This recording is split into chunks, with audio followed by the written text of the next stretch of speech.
The number one source of friction in your engine is not what you think. Piston rings rubbing against the cylinder walls generate more friction than any other part of the engine. More friction and temperature means more wear and less horsepower. Fortunately, the team at Total Seal knows how to reduce friction and wear through innovative piston ring design. If it takes a piston, Total Seal can build a better ring. For more than a decade, FTI has strived to become the leader in the aftermarket performance transmission and converter industry. We've joined forces with McLeod Driveline Components under the leadership of Top Fuel Funny Car pilot Paul Lee, and now have a larger distribution network, more resources, and more power. Come see us in the pits and ask how you can join the FTI family. It's not cheating, it is the competitive edge. This is WFO Radio. Hey everybody, WFO, the Parade of Champions continues. Part of the whole deal here at WFO Radio is we try our best to connect with as many 2023 NHRA champions the previous year, whenever it is, for many years now, as we possibly can. And we're about to connect with another one right now. But this time, it's going to be Wright Trailer's top sportsman, world champion, also future, current, and aspiring pro stock racer, Mr. Brandon Miller, joining us now. What's up, Brandon? How are you? Good. How are you? Oh, man, I'm super excited to be talking to another champion as we get ready to go racing in 2024. The 2023 season is where you became a champion. How cool is that? I want you to tell me all about it, but has it sunk in that you're a part of drag racing immortality? I think it has a little bit. I finally got to, at first it doesn't sink in. You're the champion. You don't get it. You go to the banquet, it's all hyped up, and over the winter break, there's it sets in a little bit, and you become to realize that, yeah, you're part of, you are part of history, right? So it's sunk in more now, and I can't wait to get back out and do some more racing this year.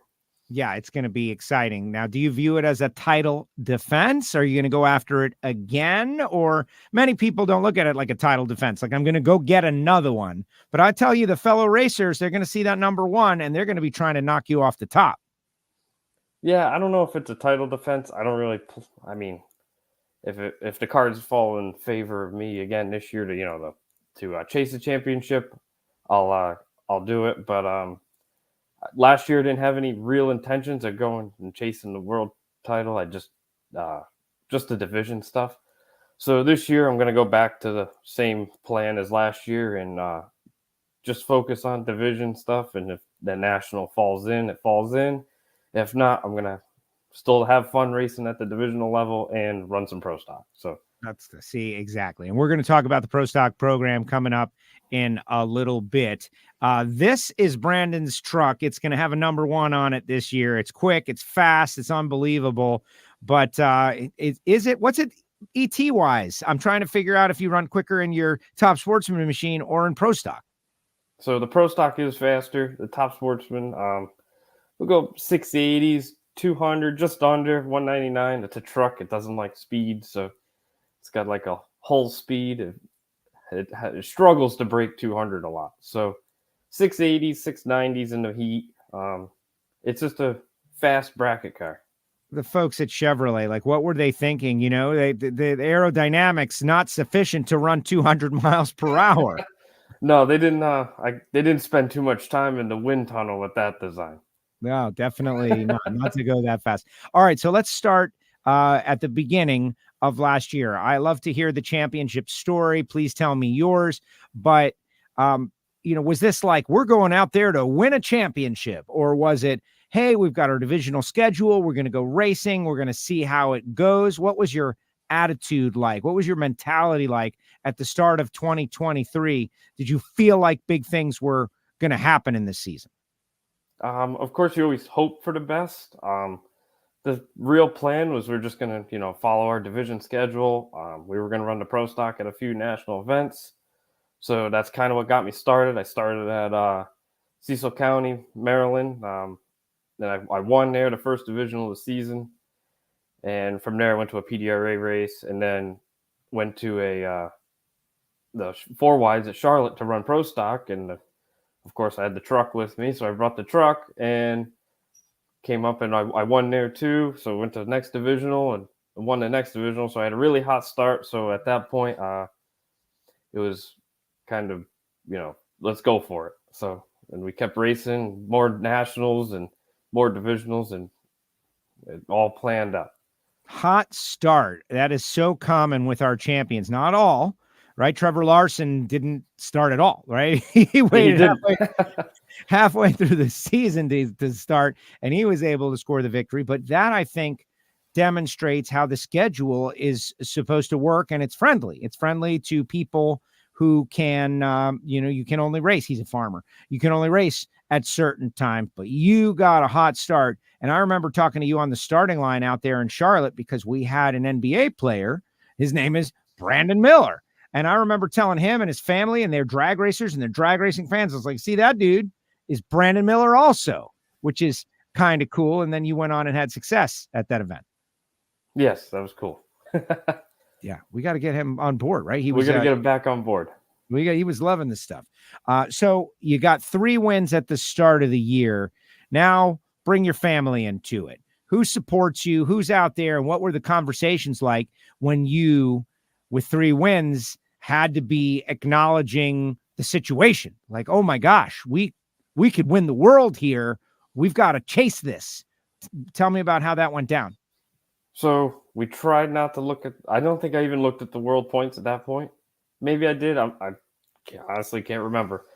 But I know my parents that's my main supporters. I can't do it without them.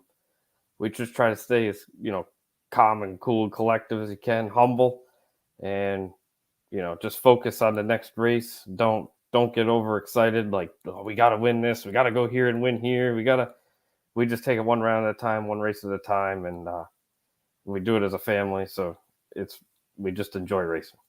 That is pretty cool. Let's take a pause here to talk about how you got to where you are. Top Sportsman is no beginner class. You got to be able to control a fast race car. You got to know and understand the principles of top-end driving, making decisions very far from the finish line because you're traveling so fast. What's your drag racing origin story, Brandon? So I started racing when I was 8 years old at New England Dragway in a junior. I worked my way through the junior ranks, the slow class at 890 and 790. As soon as I turned 16, the day I turned 16, I went and got my license in our, at the time, slower dragster, which is still went 730, 740s. And I started running some top dragster with it at the end of the season. And then I tried Super Comp. I wasn't that successful with it. The following season, what was that? It was 21, 19, 20, 21. So in 20, I got my Top Sportsman license in our 63 Corvette, which I won the Gators in 2021. And during that time, I was having my top dragster built for the division stuff. And that's kind of how I started. And I kind of just progressed from there. And my dad decided he wanted to give up the seat at the end of the 2021 season. And the truck kind of sat for a whole year. I raced it maybe once or twice. And this past year, I was like, oh, I'm going to take a break from the dragster racing and just race Top Sportsman. And there we have it. This is where we are. World champion. All right. So that is exciting to hear, and great racing family. And now you're a world champion. It paid off. And we're going to go pro stock racing, which is exciting. We got to get everybody excited about that because, it takes a lot of support, and we want people to give you that support. But you're climbing the ladder the way it's supposed to go, right? You're starting out at your local track, one of our favorite tracks out there in Epping, New England Dragway. And from, juniors to sportsman racing to bracket racing to fast bracket racing to world champion. But where we last left off, you had 3 wins under your belt. Take me through that middle part of the season. Was it all roses, or was there a point where you thought, this thing could get away on us? So I stayed pretty good. I went, I went to New Media. I think it was 3 rounds there, which didn't hurt. And I lost first round at Lebanon Valley, lost first round at Epping. I managed a runner-up at Epping's makeup national event, so that kept me back into the points race. Then I went to the Maple Grove second race, which was unfortunately Atco's race that they got closed, but I runner up at that one, and that kept me, boosted me more and more. Then I had a little bit of a slump. I felt like I was losing it. I lost first round, good close race at Maple Grove's national event, and I followed up. I went to Charlotte, and I just struggled on the tree, and I think it was like third round. I flinched and missed it, and 3 rounds helped, but it wasn't good, and I saw like the light at the end of the tunnel kind of like disappear, and it kind of, for a moment there, it was like, oh man, this ain't gonna be too good. And this Sunday after the Charlotte Fall race, I was talking to past world champs and current world champ John Labuse, Joe Santangelo. They kind of helped me mentally, got me back on the right track. And let's focus on that for a minute, because like both of those guys, Boos is a champ. We got to catch up with him yet. Joe is amazing racer. Like both of those guys are such amazing racers. You're in this moment, you're dealing with a difficult situation, and they helped you. Like I can understand that it might be a little bit of a freak out moment. Like I'm letting this slip away. How did they help you? They just kind of like gave me like mental pointers, and just like kind of like calm me back down, like relax. It's not over. You still got races left, and it's hard to explain, but they helped me mentally, like focus back on racing. Like don't worry about racing for the championship. Just go back to where you were, and just race because that's what you're here to do, and that's what you like to do. And it helped me out because I won the following week at Virginia, so I put another win on the schedule. So, and that really helped me that put me in the lead fairly decent towards the end of the season. And hopefully everyone in our audience, and maybe this is the first time they ever hear an interview from you. Racing for a championship, racing in general, in the Lucas Oil Series and Right Trailers Top Sports is so hard. It's so challenging. It's hard to put into words how difficult and challenging it is to go out there and beat all these guys as good as the ones you just described on a regular basis and win a world championship. It's beyond explanation to be able to do it. It makes sense that you'd feel that moment, that you'd want it that bad. Yeah, you just get in the moment and you want to win so bad. You just kind of have to like step it back and just like you're there to win. You're there to win every week, but you just got to go there, have fun, race, do your best, but stop thinking about the big moment at the end. Like it'll come if you just go slow, like take it slow, basically. That is incredible. All right. So bring us to the stretch run. Don't tell us about the moment. I want that to be separate when you became a champion. That'll be last. But I know you were down in Dallas. You ran the Jegs All-Stars. You made the final round. You almost doubled at the Jegs All-Stars, winning Top Dragster and Top Sportsman. You runner up in Top Sportsman. But you stayed hot all year long. You had a great year. Take us down the stretch to the brink. So the stretch was, I left Virginia, and I think St. Louis was just after that. I didn't go, but we had Mike Moorhead, and there's a couple other guys that could have caught me, and I was watching Mike Moorhead go round and round and, more rounds. I'm like, oh man, he's close. He's, it's coming, right? Like could be, a good fight to the end. And I forget what round he lost, but it still kind of put him in contention. But he'd have to do really good at the last few races. And I went to Dallas. I lost first round at Dallas, of course, and then made up for the weekend with the All-Star. And it's either there for me, I could have gone to Vegas for my last division claim, or I could have gone to Rockingham, which was on my way home for my last division claim. And I decided to go to Rockingham and not drive all the way to Vegas. And it played out. I managed to the final win in the season, final race of the season, one last win, and it didn't put the championship completely out of reach for the rest of them, but it was really close. And I think at that point maybe Brian War was the only one that could mathematically catch me, and I think he would have to win out the rest of the season. He'd have to win both races at Vegas and Pomona, and at the end there, it was kind of anticlimactic how to win, because I think he lost first round at the first Vegas race, and that was it. So you became like, that's where I want to know. I remember Allie Dahl telling us, she was like, they were mowing the lawn, listening to NHRA on the stream, and their closest competitor went out, and it's like you're in your yard and you're the champ. Do you remember where you were when War went out in Vegas and you went from normal mere mortal drag racer to world champion? Like, he lost, that's it, we won, we're done, it's over, we got to get tickets to go to the finals. Yep, we were sitting on the couch. It was late that night. Well, it was late here. It was 3 hours earlier in Vegas. So I think they ran late or something, whatever it was, at the National. And I fell asleep on the couch with my parents. And then I think my mom was like, "Hey, Top Sportsman's running." So, or Brian War's up or something. And I woke up. This is God's honest truth. I woke up, watched them lose. I'm like, oh, that was it. We couldn't believe it.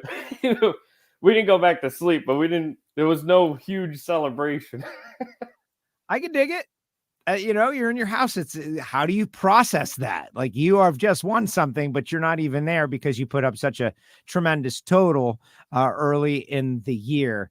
And then you were champion just like that. Now you got to go to the In-N-Out Burger finals. You guys came out to the Pachanga Resort. You got to be a big part of all of that hoopla out there. You gave a great speech at our Lucas Oil banquet. Everybody did such a great job. How was that experience? Like, realizing that, man, I don't know if it's an obligation or a responsibility, but there's stuff you got to do. No, that was one cool event. I'd never been to Pomona, so I really like that track. I hope to race there one day. It's a long drive for us, but I love someone Pomona. Will give you their car. Someone will let you run their car. You're world champion. You got to learn how to throw the weight around, Brandon. You'll be fine. Someone will give you a car. You want to run Pomona. You just float it out there. No, I know, right? And that was a really cool event, and the banquet's just like once in a lifetime like opportunity. That's just the banquet. It's something different. You have to go to experience it. I don't think you can really explain it to someone. It's insane, I guess. It's a special event. Tremendous. No, it's all I can tell that you're still, rightfully so, man. You're feeling it. Like, that's a big deal. You put your life into it, your family put their lives into this. This is what you do, and you're a world champion in Wright Trailer's Top Sportsman. Amazing. But that's not all you want to do. You have another car in the garage or shop that is pretty cool too. Tell us a little bit about your budding future pro stock career. So not last year before, I got my pro stock license. We bought a car off of Dave Kramer, which is one of his newest Dodge Darts he had. We were Mopar powered. I got my license in it ourselves. I raced Maple Grove that year, and this past year we made good improvements, I think. And I went to a couple races, tested a lot, and then so this year we've been working on engines and making more power and making things better. And I hope to make like 5-6 races this year if we can, and hopefully improve and be better than we were last year.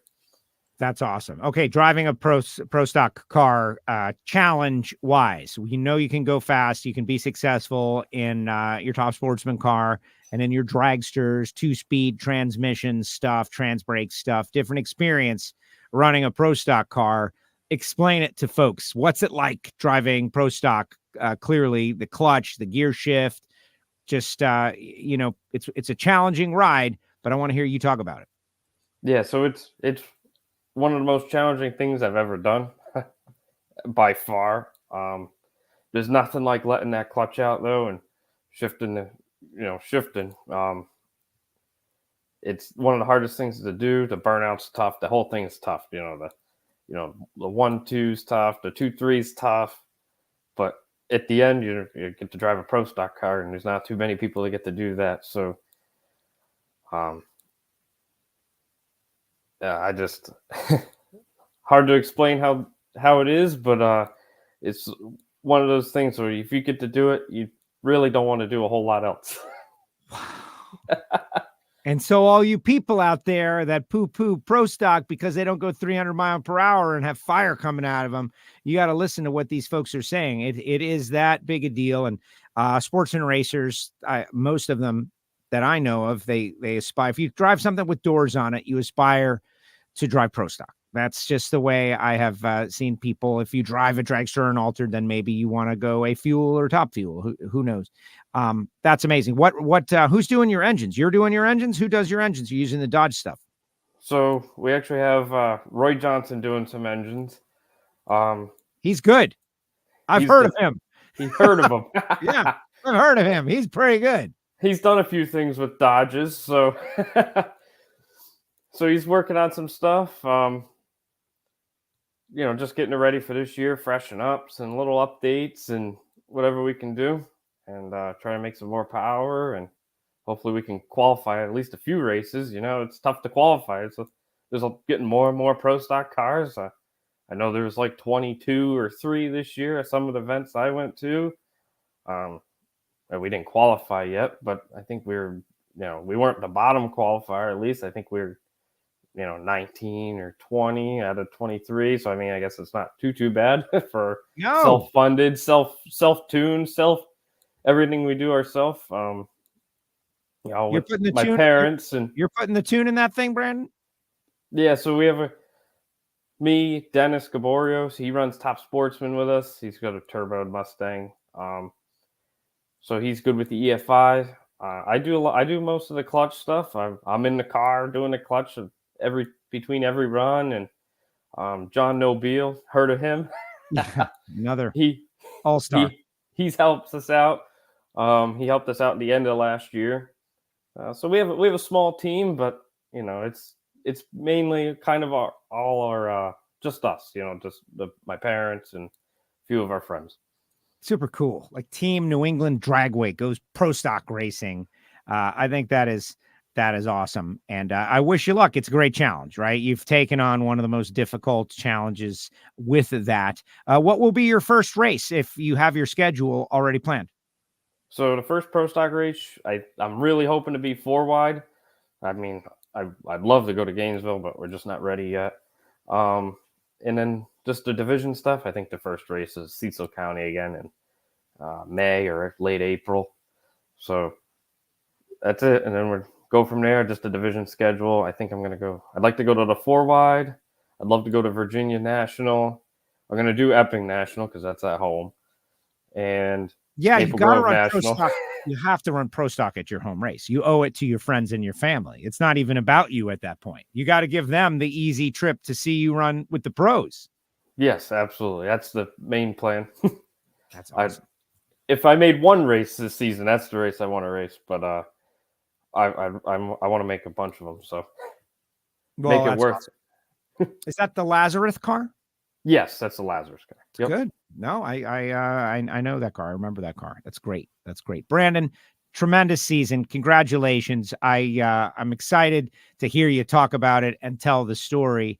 I just think it's great that you're going to go after it again and that you're trying to move up into Pro Stock. You got a dream. You never know who's out there that might want to help you guys out. If there is someone out there that wants to help you out, how do they get a hold of you? Pitch yourself a little bit. Like, what is this team looking to do? Are you looking to be on the tour and run Pro Stock full time? Or is it just kind of I don't want to call it a hobby, but like a challenge that you put aside for yourselves as drag racers? Or You can never have enough help. That's for certain. Where can they get a hold of you? So you can find me on social media, Brandon Miller Racing. If you can message me on there, find my email, give me a call sometimes, whatever it takes. Yeah. Mainly, if you want to get in touch with me, try to get through my social media. I can always respond through that. That's about it. If not, call our body shop, Miller Motorsports and Auto Body. I'm there every day. That's where I came from. Family now. business. Auto Body. Family business. Yep. No, that's good. Good business. Fewer and fewer of those these days. You got to stay in business. One day, there's only going to be one left, right? No, like it's a tough business. It's tough. We're fighting insurance companies every day, and that's my job there. I deal with all the insurance stuff. So I can't even imagine. I can't even imagine what it's like. Like, we need this part. No, we're not going to pay for the part. Like, you're going to pay for the part. Like, that's got to be a whole lot of fun. Brandon, congratulations on your world championship. Wright Trailers, top sportsman. You earned it all year long. Huge presence down there at the Jegs All-Stars. Just a tremendous season of success. And congratulations on it, and more coming in the future. I'm sure. Good luck with what I call a title defense. You won one. And until someone else becomes a champ, you're still the champ. You'll even have the big number one on the side of that thing too. So congratulations. Thanks for spending time with us here on WFO Radio. Yes, thank you for having me. I enjoyed it. Oh, a lot of fun. Once we got the light, it was all good. All right, we'll see you out there in a couple of weeks. We'll see you at the 4 wide. Thank you, Brandon. Thank you. Bye-bye. Brandon Miller with us here on WFO Radio, your 2023 Wright Trailers Top Sportsman World Champion. So challenging. Top Sportsman, the world's fastest bracket racing with door slammers, runs Top Dragster as well. But he went out there and put together an unbelievable season. One of my great regrets of 2023 was Brandon Miller, the basketball player, is on the starting line with his parents, and Brandon Miller, the drag racer, comes up in his truck, and I'm like, hey, Brandon Miller, basketball player, that's Brandon Miller, drag racer. And they thought it was the coolest thing. Like, they were like, oh my God, he's got our name. Like, he saw Brandon Miller, basketball player, saw Brandon Miller, drag racer, saw the name on the side. And, there's not a whole lot of Joe Castellos out there, so I don't have that experience, but he lit up, like you could see. And they wanted to try to meet Brandon, and it just didn't. We couldn't get them together. It didn't work out because Brandon was still racing, but it was amazing. Hey, before I let you guys go, I want you to know about the people who make it possible for me to do these interviews here on WFO Radio, like Total Seal Piston Rings, the leader in ring seal technology, obviously, throughout all categories and all forms of motorsports, from stock eliminator to Formula One. Total Seal fit in the rings. They have the most advanced technology, and they definitely have the best information and data sharing going on. So go to Total Seal, make them your first call, not your last call. FTI Performance Transmissions and Torque Converters. They are a big sponsor here at WFO Radio. You don't have to go far to see the FTI decals in the winner's circle. Top Sportsman, Top Dragster, Pro Modified, .90, Big Money Bracket Racing, or your street car. Available in the Jegs catalog. Their converters are extremely reliable, and they can handle big power. Foggit, Foggit. Available at Summit Racing Equipment in the catalog, foggit.com as well, Amazon as well. It is an Amazon choice product. If you're not fogging your engine at the conclusion of race day, you're making a big mistake, because microscopic corrosion is happening, yes, on the inside of your cylinders. And you're thinking, well, how does it get in there? And the answer is there's condensation mixed with the remnant of combustion, which causes sulfuric acid. And then it rolls down the inside of your cylinders. It can all be prevented and certainly slowed by spraying it down, fog it down through the carburetor or through those spark plug holes, and you'll protect your investment, and it will stay the same longer, which is something we all want to preserve, our cylinder finish. The folks at Bernie Speed Shop, Bernies.com, BURNYZZ.com. Bernie's, 100,000 square foot. It's a dealership for classic and exotic cars. It's a frame-off restoration shop. They make movie props. They sell e-bikes. They're located in Ocala, Florida, not far from Garlett's. And Josh Hart just doing a great job. Follow their social media. Go check out Bernie's.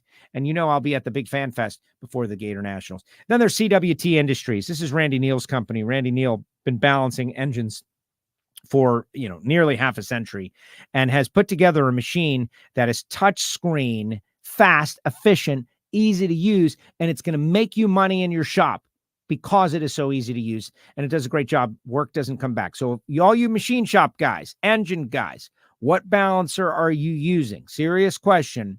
Go to cwtindustries.com. Shoot me an email, joe@wforadio.com, and I'll be happy to put you guys together and update your balance machine from small block Chevrolet all the way up to giant marine diesel. CWT makes a machine because if it can rotate, it can be balanced. And then finally, Phillips-Connect.com, smart trailer technology. For those of you over the road, smart trailer technology, keeping you incensed, right? Keeping you aware of, are your tires inflated? Are your brakes working? Is your air system charged? Is there a light out? Is your trailer loaded? Is it unloaded? Why is it not loaded anymore? All of these things for people in the transportation industry. Phillips-Connect.com, and any of our sponsors, I can put you together with them. And I prefer for people to reach out to me, joe@WFOradio.com. Frank Hawley's Drag Racing School has a dragster adventure program where regular people can drive dragsters and get the bug that Brandon has. It's an amazing experience. It's great for your sales team, for your best buds. Go do this thing together. Go to frankhawley.com. Samtech.edu is the next generation of engine builders, machinists, EFI tuners, all coming up through Samtech. They're approved to train veterans under the GI Bill. And then there's Rodax, my coffee guy. Genuinely the best coffee from around the world. RodaxCoffeeandGrills.com. 817-924-6821. That's RodaxCoffeeandGrills.com. All right, guys, check out the archive. Remember to subscribe on YouTube. Click the bell. Never miss a show. We've got more. The archive is loaded. Champion interviews just like this one and more to come all season long. Thanks to Brandon, his fam. Congratulations, guys. You are now world champions. We'll see you next time right here on WFO Radio. This is WFO Radio.